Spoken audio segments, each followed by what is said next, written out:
ভিতরে হাত মোজা, পাও মোজা, মাস্কও পরা থাকে, জুতায় পাও মোজা আছে, জুতাও পরা, মাথা ঢাকা, নিঃশ্বাসে পর্যন্ত সমস্যা হয়। তো অনেক কষ্ট হয়, দম বন্ধ হয়ে যায়, নিঃশ্বাস নিতে সমস্যা হয়, চোখে মাথা ঘুরায় পর্যন্ত এরকম অনেক প্রবলেম ফিল। চোখ লাল দেখা যাচ্ছে। এটা পরে যখন রাস্তায় হাঁটেন এসে ছবি তুলতে চায়? হ্যাঁ অবশ্যই, সেটা তো একদমই। আমার পাবলিক প্লেসে গেলে আমি আমার যে ভিডিও শ্যুটগুলো করবো সেগুলো আমি করতে পারি না। আমার পিছনের গল্পগুলো একটু অন্যরকমেরই। আমি ঢাকায় আসবো যে এই পর্যন্ত পড়াশোনা করতেছি এখন পর্যন্ত, এটা আমার সম্ভব হইতো না এখানে। এটা খোলেন, আপনি একটু আপনাকে দেখান, আপনাকে তো দেখতে চায় সবাই। হ্যাঁ খোলেন। ও ফাইনালি, কি অবস্থা? এই তো আলহামদুলিল্লাহ ভালো। ম্যাজিক ম্যাজিকটা কি? হ্যাঁ, আমি মাস্কটা খুলতে পারবো না কারণ আমি এখন পর্যন্ত ফেস রিভিল করিনি। আমার সব মিলে প্রায় 20 লক্ষের মতো ফলোয়ার আছে, কিন্তু এই পর্যন্ত কেউ আমার চেহারা এখন পর্যন্ত দেখে নাই। এটা আমার সিক্রেট। আচ্ছা, আপনার এই প্ল্যানটা কিভাবে আসলো যে আপনি এরকম একটা কাজ নিয়ে আগাবেন, এরকম একটা কাজ নিয়ে সোশ্যাল মিডিয়া হচ্ছে সবসময় প্রচার করবেন? তো অন্য সবার জার্নিটা অন্যরকমের, কিন্তু আমার জার্নিটা একটু আলাদা। কারণ আমি এইগুলা দিয়ে আমার কোনো ইন্টারেস্ট ছিল না, কারণ আমি একটা ইউটিউব চ্যানেলে কাজ করতাম, সেখানে তারা একটা মাস্কট কিনে অনেক আগে, সেটা 2022 সালের 4 জানুয়ারিতে শুরু হয়। ওই দিন সবাই পড়ছে কিন্তু কেউ পারে নাই সেটা নিয়ে কন্টিনিউ করতে, কিন্তু সর্বশেষে আমার দেওয়া হয় যে এই মাস্কটটা পরে দেখাইতে। পরবর্তীতে আমি পড়ছি, সবাই খুশি, কিন্তু কেউ আমার মতো ওইভাবে পারে নাই, হারতেই পারেনি।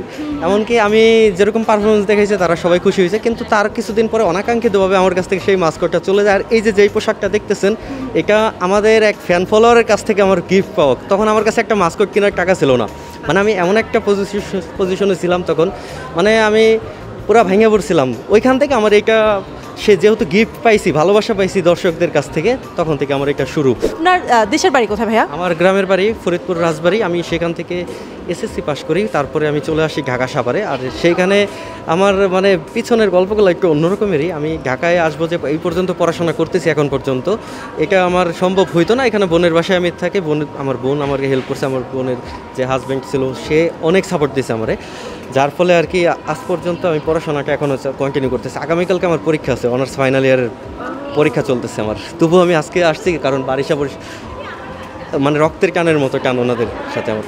এই যে ম্যাজিক টেরিটা, এটা পরে এটা তো আপনার সিগনেচার হয়ে গেছে, যে কেউ দেখলেই বুঝতে পারে এটা ম্যাজিক টেরি, রাইট? হ্যাঁ অবশ্যই।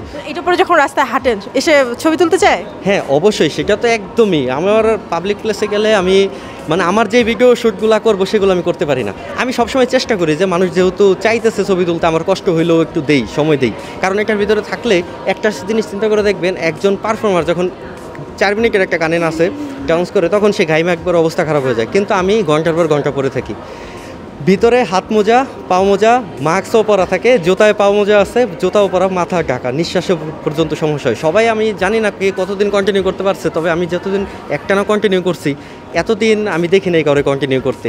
হয়তো অন্য কাউরে দিয়ে পড়াইছে বা অন্যভাবে অন্য কোনো কন্টেন্ট বাইসে নিছে, কিন্তু আমি এখন পর্যন্ত এটার ভিতরে আছি। কিভাবে আসলে সম্ভব? একটা স্বাভাবিক মানুষ কিভাবে পারে? কোনো একটা মানুষ বলে না যে আঘাত পাইতে পাইতে সে পাথর হয়ে গেছে, জিনিসটা এরকমের মতো কিছু হয়েছে যে আমি এই কষ্ট করতে করতে একটা সময় যায় আমার মানুষের ভালোবাসা যখন পাই তখন আমার এই কষ্টগুলো ভুলে যায়। কিন্তু অনেক কষ্ট হয়, দম বন্ধ হয়ে যায়, নিঃশ্বাস নিতে সমস্যা হয়, চোখে মাথা ঘুরায় পর্যন্ত এরকম অনেক প্রবলেম ফিল। চোখ লাল দেখা যাচ্ছে।